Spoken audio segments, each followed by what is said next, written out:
이 시간 저희들이 말라기서 4장을 읽었습니다. 아직 제목이 안 풀려서 조금 듣기에 불편할 텐데요. 저희 교회에서는 솔라 스크립트라, 토타 스크립트라 해서 오직 말씀으로 또 전체 말씀으로 해서 말씀을 계속해서 강론하면서 왔습니다. 특히 5차 오늘 마치게 되는데요. 5차는 각 장별로 왔기 때문에 약 3년 정도가 더 걸렸습니다. 오늘 말라기서 4장, 마태복음 1장에서 시작해서 말라기 4장까지 약 3년 넘게 그 기간을 주고 달려왔습니다. 오늘 마지막 4장을 통해서 5차를 마무리하고요. 다음 주 월요일부터 6차를 들어가도록 하겠습니다. 여러분, 4장은 이제 구약과 신약을 연결짓는 가교와 같은 장이 됩니다. 그래서 하나님께서는 4장에서 이제 우리 주님께서 이 땅에 오실 것을 말씀해 줍니다. 그리고 이미 3장에서 하나님을 경외하는 자에게 유익이 뭔가에 대해서 나타내 주었죠. 사람들은 하나님을 경외하는 것이 무슨 유익이 있을까? 시간 낭비인 건 아닐까? 그리고 하나님을 섬기는 것이 헛되다라고 말하면서 여호와 앞에서 명령을 지키고 슬프게 행하는 것이 무엇이 유익할까? 오히려 세상은 교만한 자가 복되고 악을 행하는 자가 번성하고 하나님을 시험하는 자가 화를 면하고 있는 이 시대를 보면서 정말로 예수 믿고 하나님 백성 되는 것이, 하나님을 경외하는 것이 우리에게 무슨 유익이 있을까 하면서 3장의 마지막 부분에서 말했잖아요. 그때 하나님께서는 이렇게 말했습니다. 당연히 유익이 있지. 너희들의 생명을 기념책에 기록하고 너희들이 이 땅에서 행한 것을 기념책에 기록하고 심판의 날 너희들에게 보상해 주겠다라고 말씀했고요. 내가 정한 날에 너희를 나의 특별한 소유로 삼겠다. 그래서 영원한 하나님의 나라를 주시겠다라고 약속했고요. 나를 섬기는 자와 섬기지 않는 자를 내가 분명하게 분별하겠다. 라고 하나님께서는 말씀하셨고요. 그리고 이제 4장 1절로 이것이 연결이 돼요. 4장 1절에서는 두 가지 불이 있습니다. 하나는 용광로의 그 뜨거운 불이 있고요. 또 하나는 우리가 2절에 보니까 공의로운 해가 떠오르는 공의로운 해, 그 빛을 발하는, 불을 발하는 그것을 맞이하게 됩니다. 그래서 여러분 4장 1절에는요.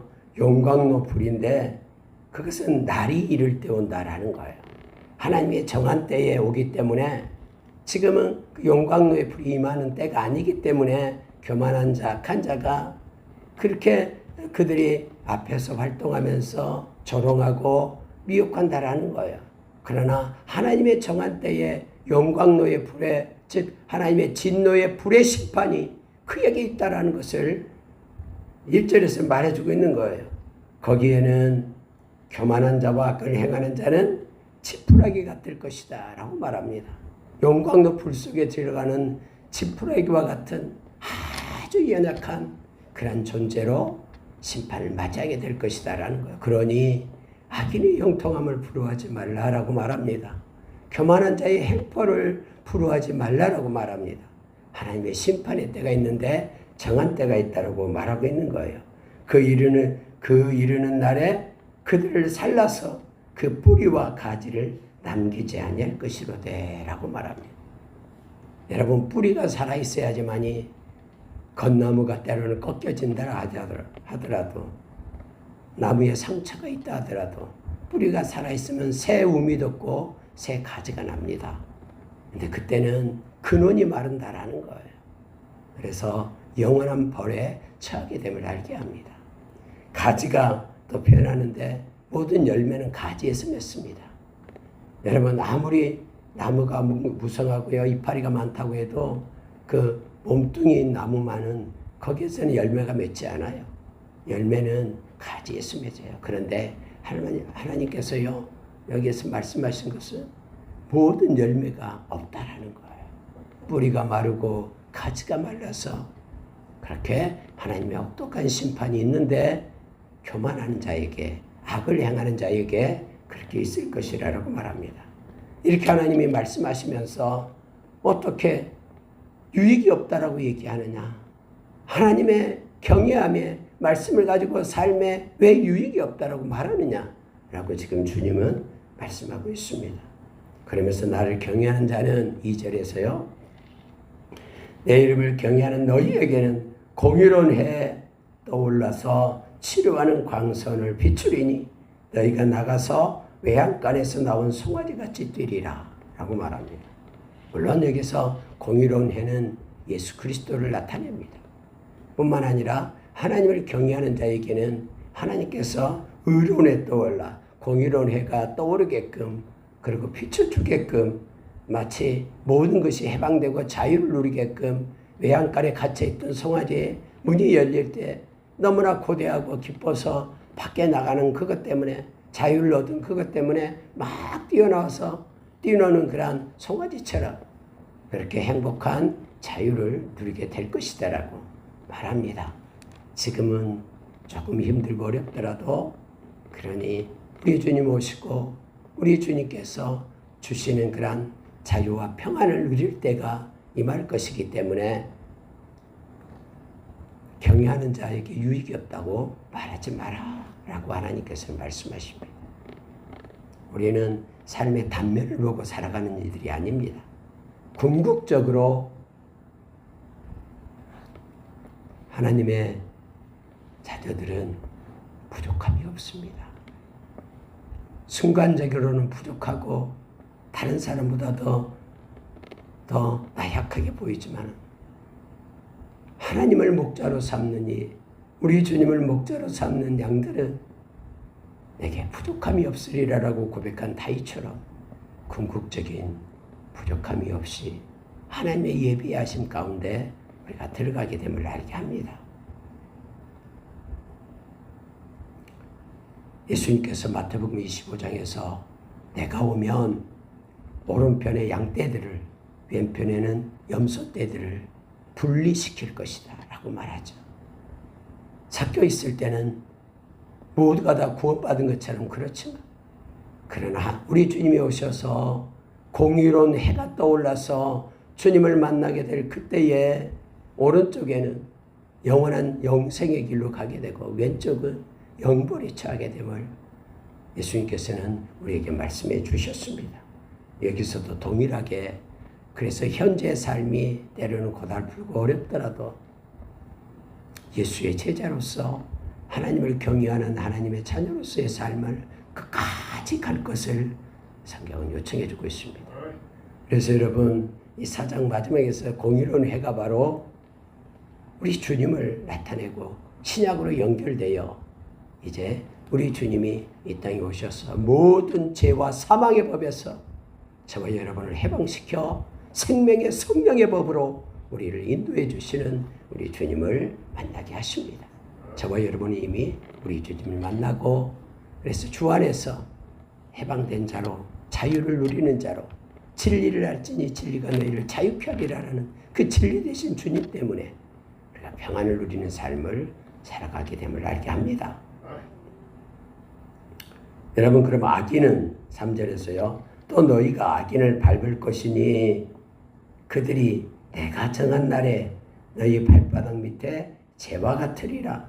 만군의 여호와의 말이니라. 지금이 아니라 그래 지금은 악인들이 승승장구한 것처럼 보이지만 내가 정한 날에 하나님의 심판의 때에 너희가 악인들을 이길 것이다.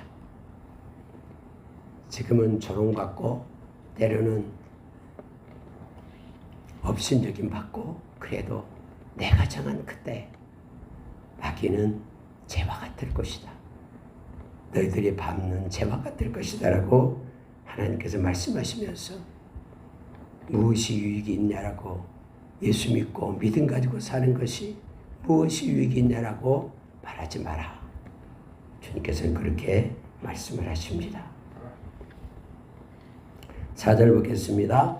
너희는 내가 호렙에서 온 이스라엘을 위하여 내 종 모세에게 명령한 법 곧 율례와 법도를 기억하라 라고 말합니다. 이때 당시 모세 율법은 몽학 선생으로서 예수님께로 인도하는 길라잡이거든요. 그래서 여러분, 율법이 있기 때문에 죄를 알고 그 죄로부터 우리가 구원받기 위하여 그래서 예수 그리스도의 십자가의 은혜를 깨닫게 되는 거예요. 우리가 지금까지 구약을 계속 해왔습니다마는 구약을 읽고 묵상하면 묵상할수록 우리 주님의 십자가의 은혜와 구원이 예수님의 보혈이 얼마나 존귀하고 보배로운가를 우리는 깨닫게 됩니다. 오늘 말씀 가운데도 모세의 율례와 법도를 기억하라 라고 말합니다. 보라, 여호와의 크고 두려운 날이 이르기 전에 내가 선지자 엘리야를 너희에게 보내리니 라고 말하죠. 하나님께서는 이 선지자 엘리야를 다시 살아나게 해가지고 보낸다라는 뜻이 아니고요. 암흑의 세상, 그 세상에 이 공의의 빛이 오기 전에, 여호와의 크고 두려운 날이 이르기 전에 선지자 엘리야를 너희에게 보내서 주님 오실 길을 준비케 하겠다라고 말씀합니다. 그래서 여러분, 예수님께서는요, 이 말씀을 예수님에게 적용을 하셨어요. 변화산상에서 제자 데리고 가서 변화하신 예수님의 모습, 모세와 엘리야와 이야기하고 있는 모습, 마지막에도 여러분에게 모세와 엘리야가 나와요. 율법과 선지서를 대표로 나타내는 것이죠. 그러고 날 때 이제는 구름이 휩쓸게 되고 구름 위에서 하나님의 소리를 듣죠. 이는 내 사랑하는 아들이다. 거기에 있던 베드로, 안드레, 요한이 말하죠. 베드로가 얘기합니다. 주여, 우리 내려가지 맙시다. 이것이 초막셋을 짓고 하나는 주님을 위하여, 하나는 모세와 선지자를 위하여 짓고 여기가 좋사오니 여기에 있읍시다. 그때 여러분, 예수님께서 그들을 데리고 내려오잖아요. 변화산에서 내려가면서 예수님이 하시는 말씀이, 엘리야가, 베드로가 물을 때 엘리야가 언제 옵니까? 예수님이 이미 왔다. 그가 곧 세례 요한으로서 나의 길을 예비하기 위하여 이미 왔다라고 이 말씀을 가지고 지금 주님께서 말씀하고 계신 겁니다. 여기서 선지자 엘리야를 너에게 보내리니 그가 곧 세례 요한이었고 주님의 오실 길을 예비하는 자였음을 알게 합니다. 6절 보고 마치겠습니다. 그가 아버지의 마음을 자녀에게로 돌이키게 하고 자녀들의 마음을 그들의 아버지에게로 돌이키게 하리라 라고 말합니다. 여러분, 주님의 십자가의 보혈은 가정을 살립니다. 그리고 가정을 새롭게 합니다. 많은 악한 것들은 하나님이 세우신 가정을 파괴하려고 하고 그렇게 동성애로 또 갖가지 악한 것들로 조롱을 합니다. 뿐만 아니라 영적인 가정인 교회를 파괴하려고 마태복음 16장 18절의 말씀처럼 음부의 권세가 해할 수 없는데 교회를 그렇게 나누려고 파괴하려고 합니다. 그러나 여러분, 우리 주님이 세운 가정은, 우리 주님으로 인하여 하나님이 세운 가정은 점점점 거룩해질 겁니다. 그리고 세상 끝날까지 소멸되지 않습니다. 영적인 가정 교회도 우리 주님 오실 때까지 소멸되지 않고 그렇게 남은 자로서 살아서 주님을 맞이하게 될 겁니다. 여기서 여러분, 그가 이제는 선지자 엘리야가 와서 세례 요한이 와서 그렇게 회개를 외치면서 돌이키라라고 말할 때에 그가 아버지의 마음을 자녀에게로 돌이키게 하고 자녀들의 마음을 그들의 아버지께로 돌이키게 하리라. 돌이키지 아니하면 두렵건대 내가 와서 해서 하나님을 나타내죠. 그래서 주님 오실 길을 준비하는 이들이 있고 주님이 이 땅에 오십니다. 물론 이것은 주님의 초림뿐만 아니라 강림을 같이 나타냅니다. 이제 예수님께서 십자가의 보혈로 죽으시고 부활하시고 승천하시고 이제 다시 오실 바루시아 우리 주님 되심을 나타냅니다. 그때는 이제는 심판의 때가 되고 이제는 겸손으로 오셨던 우리 주님이 이제는 천군 천사 호령 나팔 소리와 함께 이 땅에 오셔서 영원한 하나님의 나라를 하나님의 백성들에게 주실 것입니다. 그때 내가 와서 저주로 그 땅을 칠까 하노라 하시니라 하면서 이제는 하나님의 심판의 주로 오시는 우리 주님을 말씀은 말하고 있습니다. 공의로운 해가 떠올라 해서 이 험한 빛의 어둠이 밖에 없는 빛이 없는 그 세상에 마태복음 1장에서 주님은 빛으로 오십니다.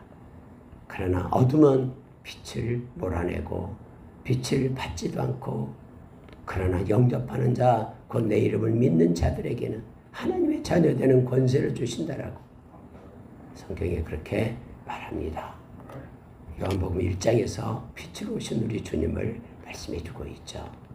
그리고 마태복음 1장에서는 주님이 오시는 것은 그냥 온 것이 아니라 이와 같은 계보에 의해서 오셨다라고 우리에게 가르쳐 주고 있습니다. 마지막 주님도 오실 것입니다. 세상은 사람들은 어디 주님이 오냐라고 조롱할지 모릅니다. 그러나 여러분 걱정하지 마십시오. 세상이 말씀으로 그렇게 창조된 것처럼 우리 주님 이 말씀 때문에 오십니다. 주님은 반드시 오셔서 심판의 주로 오른쪽과 왼쪽을 분별하시며 하나님을 경외하는 자와 경외하지 않는 자, 예수 그리스도를 믿는 자와 믿지 않는 자 그들을 분별하시고 금고 얻은 아름다운 땅으로 저와 여러분을 인도해 주실 것입니다. 그 주님을 찬양하고 경배합니다. 함께 기도하겠습니다.